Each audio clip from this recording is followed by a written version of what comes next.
नमस्ते विद्यार्थी मित्रों। आज मैं हिंदी क्लास में आपका हार्दिक स्वागत करती हूँ। कक्षा 8 में हम पढ़ेंगे दूसरा जो पाठ है हमारा कच्छ की सैर। तो कच्छ की सैर पाठ श्री हरेश ढोलकिया ने लिखा है। ये पाठ का प्रकार है यात्रा वर्णन। अगले वीडियो में हमने काफ़ी जानकारी हासिल की। अब हम आगे पाठ पढ़ते हैं। यहाँ तक हमने पढ़ लिया था। अब हम आगे पढ़ते हैं। तो कंडला से दक्षिण की ओर भद्रेश्वर अति प्राचीन जैन यात्रा धाम है। तो भद्रेश्वर जैन यात्रियों का धाम है। जैन लोगों का वहाँ यात्रा धाम है। संगमरमर से बना हुआ 2500 वर्ष पुराना जिनालय भूकंप से खंडित हुआ। उसके पुनः निर्माण का कार्य जोर शोर से चल रहा है। तो ये जो जिनालय है वो संगमरमर से बना हुआ है, आरस पाट से बना हुआ है। वो मंदिर 2500 वर्ष पुराना है और वो भूकंप से खंडित हुआ था और उसका जो पुनः निर्माण का कार्य जोर शोर से चल रहा है, लेकिन अभी वो पूरा हो गया है। इसे आधुनिकता का स्पर्श मिला है और पुराने मंदिर में कुछ नया बनाया गया है, इसीलिए उसे आधुनिकता का स्पर्श मिला, ऐसा कहा गया। तो यहाँ पर मित्रों प्रश्न बनता है कि भद्रेश्वर की क्या विशेषता है। तो भद्रेश्वर की विशेषता क्या है उसके बारे में आपको जवाब लिखना है। तो भद्रेश्वर जैनों का यात्रा धाम है। वो संगमरमर से बना हुआ 2500 वर्ष पुराना जिनालय है और उसे खंडित जिनालय को आधुनिकता का स्पर्श मिला है। अब आगे मुंद्रा शहर तहसील का मुख्यालय भी है। मुंद्रा शहर तहसील यानी तालुको मुख्य केंद्र है वो मुंद्रा। यहाँ अनेक उद्योगों के कारण विकास की दिशा खुली है। तो मुंद्रा में अनेक औद्योगिक स्थापित हुए हैं। समुद्र के किनारे बंदरगाह विकसित हुआ है। समुद्र के किनारे है मुंद्रा, इसीलिए वो बंदरगाह के रूप में विकसित हुआ है। तो मित्रों यहाँ पर बंदरगाह मतलब समुद्री जहाजों का ठहरने का स्थान, यानी हमारा सामान इधर से उधर ले जाने का काम करते हैं समुद्र में। तो जहाँ ठहरते हैं समुद्र में, जहाँ जहाज को रोकने का स्थान है, यानी बंदरगाह। जिनालय मतलब जैन मंदिर। तो यहाँ पर ये जो मुंद्रा है वो मुंद्रा एक बंदरगाह के रूप में विकसित हुआ है। यहाँ कुछ प्राचीन इमारतें हैं। समुद्र के किनारे तटीय यात्रा करते हुए हम मांडवी पहुंचे। तो यहाँ पर लेखक कहते हैं कि समुद्र के किनारे तटीय यानी किनारे किनारे यात्रा करते हुए वो सब अपने दोस्तों के साथ कहाँ पहुंचे? मांडवी पहुंचे।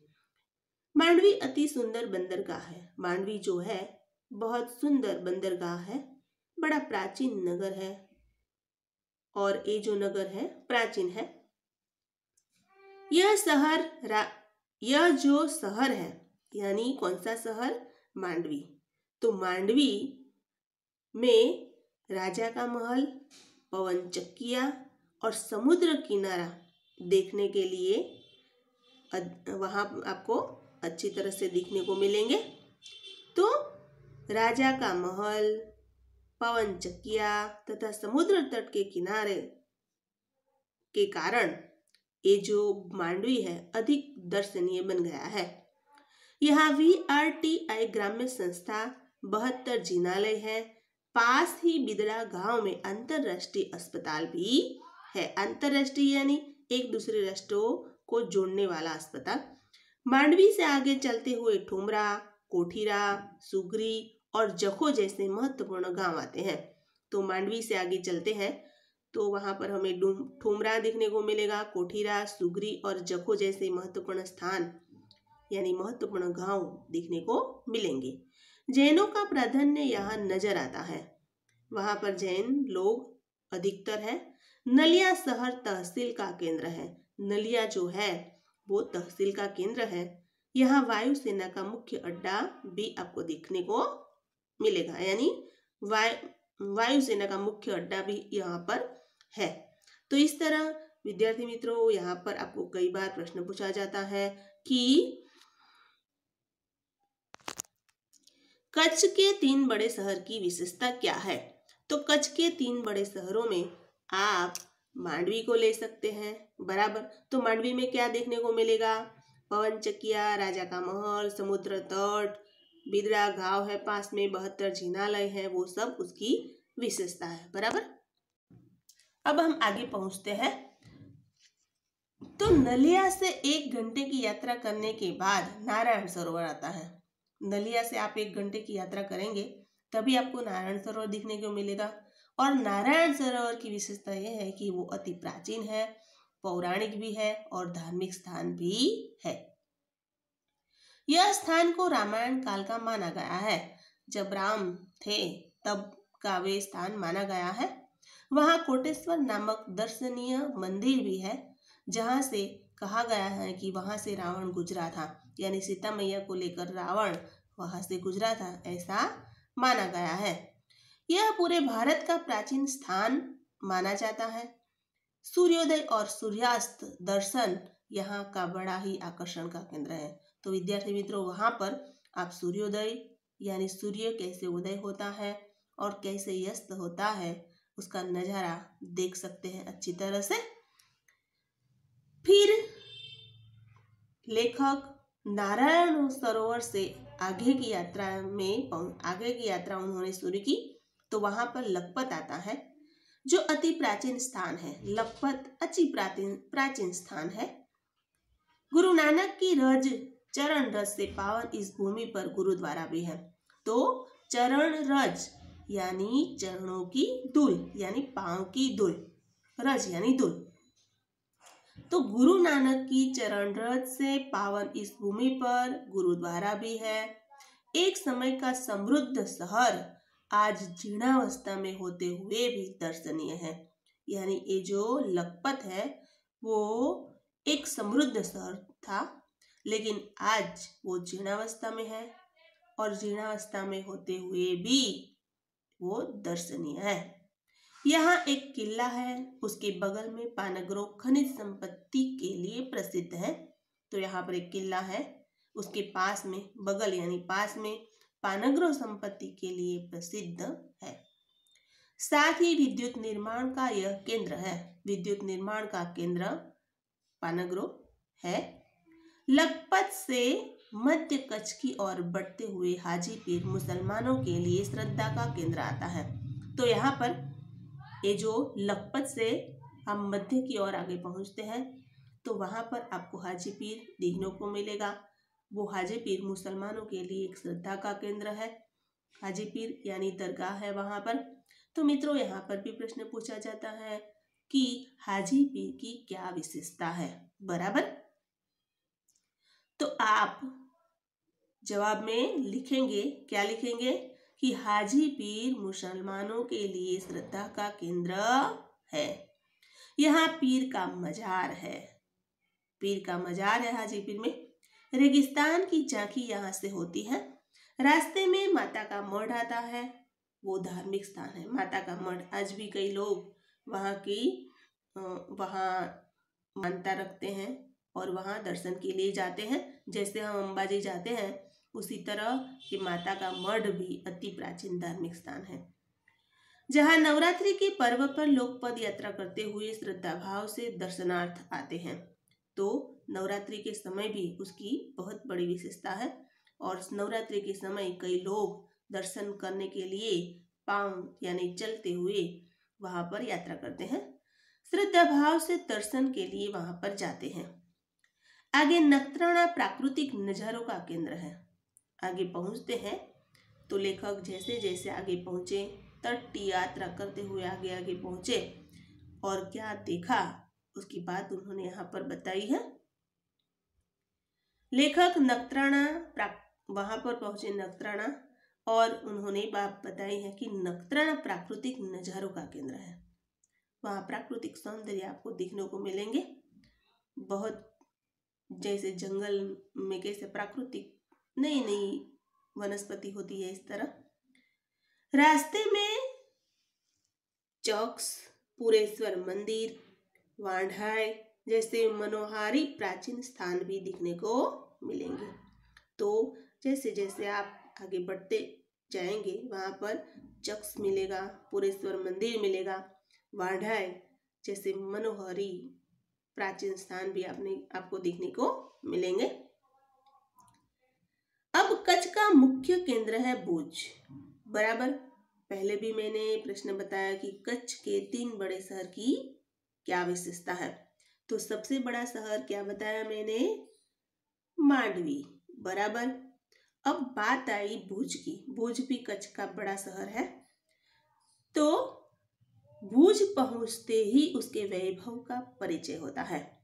और भुज की क्या विशेषता है, तो उसके जवाब में आप यहाँ पर देख सकते हैं कि भुज में आईना महल है। आईना महल, आईना मतलब अरीसो, बराबर। आईना महल, प्राग महल, टावर, स्वामीनारायण मंदिर, हिल गार्डन, हमीरसर तालाब, भुजिया पहाड़, लोक संग्रहालय, विश्वविद्यालय आदि दर्शन आदि देखने लायक है, बराबर। तो यहाँ पर लेखक ने भी आईना महल देखा, प्राग महल देखा, टावर, स्वामीनारायण मंदिर, हिल गार्डन, हमीरसर तालाब, भुजिया पहाड़, लोक संग्रहालय, विश्वविद्यालय आदि के दर्शन किए। और दर्शन करने के बाद वो लोग आनंद लेते हुए आगे पहुंचे, बराबर। अब यहाँ पर भुज की क्या विशेषता है, तो आपको ये सब लिखना है। आईना महल है वहाँ पर, प्राग महल है, टावर है, स्वामीनारायण मंदिर है, हिल गार्डन है, हमीरसर तालाब है, भुजिया पहाड़ है, लोक संग्रहालय है, विश्वविद्यालय है, वो सब भुज की विशेषता है। सन 2001 में के भूचाल ने इसे खंडित किया, यानी वो सब देखने लायक तो है, लेकिन जब 2001 में भूचाल आया, भूचाल मतलब भूकंप, जब 2001 में भूकंप आया तो भूकंप ने इन सबको खंडित किया, लेकिन वहां पर पुनः निर्माण करके अति सुंदर बनाया गया है। खंडित किया तो लोगों ने उसे नए स्वरूप में पुनः निर्माण करके अति सुंदर शहर बना दिया। तो खंडित, भले वो भूकंप में खंडित हुआ, लेकिन लोगों ने उसे नया रूप देकर, यानी अच्छी और तकनीकी से, यानी निर्माण करके, पुनः निर्माण करके उसे और भी अधिक सुंदर बनाया। अब लेखक घूमते घूमते भुज से उत्तर की दिशा की ओर पहुंचे। कहाँ पहुंचे, तो उत्तर दिशा की ओर, जहां पर खावड़ा में काला डूंगर है।